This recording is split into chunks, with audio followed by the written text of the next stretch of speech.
Salut mes petits super saillants, aujourd'hui dans Pop Life, on parle de Dragon Ball Z encore et toujours de retour. Cette fois-ci sur console et PC avec DBZ Kakarot, un jeu qui tente un Kamehameha mais qui s'arrête à Kamea.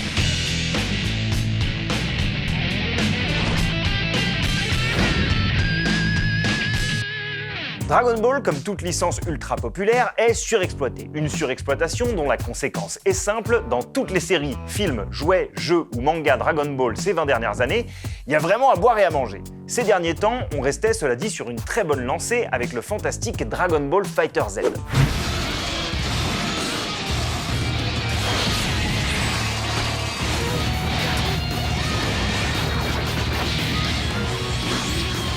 Sans oublier le dernier long métrage en date, Broly, qui a ravi une grande majorité de fans, dont moi, qui ai trouvé ça fantastique jusqu'à dépenser tout mon argent dans les figurines issues du dessin animé. En ce début d'année, Dragon Ball revient avec un nouveau jeu. Namco Bandai continue de presser le jus de ce citron infini et sort Dragon Ball Z Kakarot, qui tente le pari casse-gueule de faire un RPG avec Sangoku en personnage principal. Est-ce que ça fonctionne? Réponse en images.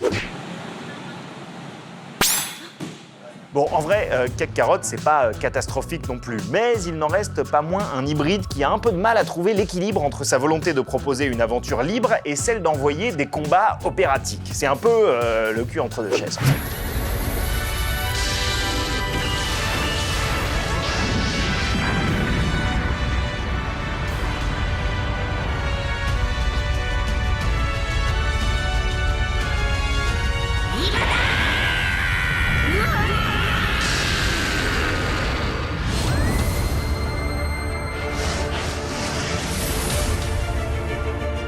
CyberConnect 2, le studio responsable des très populaires Naruto Ultimate Ninja Storm, a beau démontrer une belle maîtrise de la mise en scène, leur gestion de tout l'aspect exploration et la tenue graphique un peu datée de Kakarot nous laisse sur notre faim. Well, that's disappointing. Mais comme moi je voulais vous laisser sur une note positive, je ne saurais que trop vous conseiller de ressortir votre vieille Nintendo DS et de vous faire ou vous refaire Dragon Ball Z Attack of the Saiyans qui, 10 ans après sa sortie, conserve un vrai charme de RPG à l'ancienne, fait par des fans, pour les fans.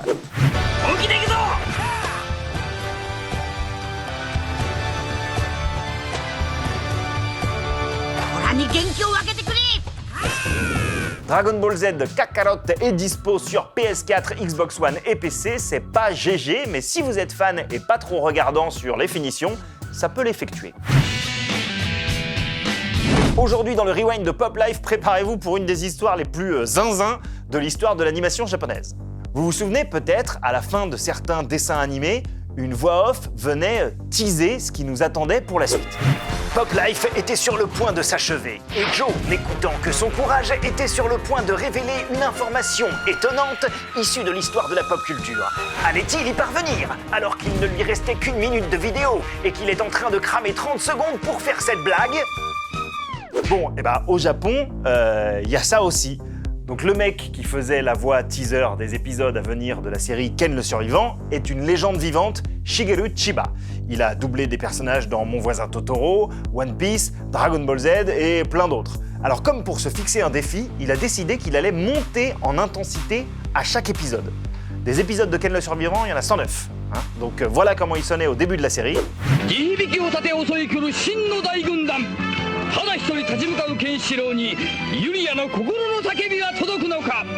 次回北斗の拳。